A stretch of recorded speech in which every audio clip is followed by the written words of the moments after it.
ఓం నమో వెంకటేశాయ. అందరికీ నూతన సంవత్సర శుభాకాంక్షలండి. అందరూ బాగుండాలి, అందులో మేము కూడా ఉండాలని ఆ స్వామిని ఎల్లప్పుడూ కోరుకుంటానండి. మీరందరూ బాగుంటేనే కదా నేను బాగుండేది కూడాని. ఇదైతే మనం కుంచనపల్లి వెళ్ళాం కదండి, వైకుంఠ ఏకాదశి రోజున.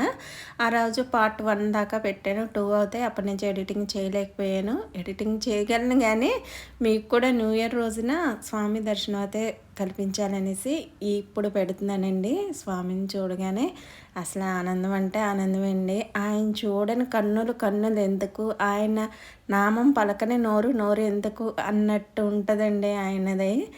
అంత మహాత్యం ఉంటుందండి ఆయన నమ్మితేనే. ఇంకా నామాలు కూడా అక్కడే పెడుతున్నారండి.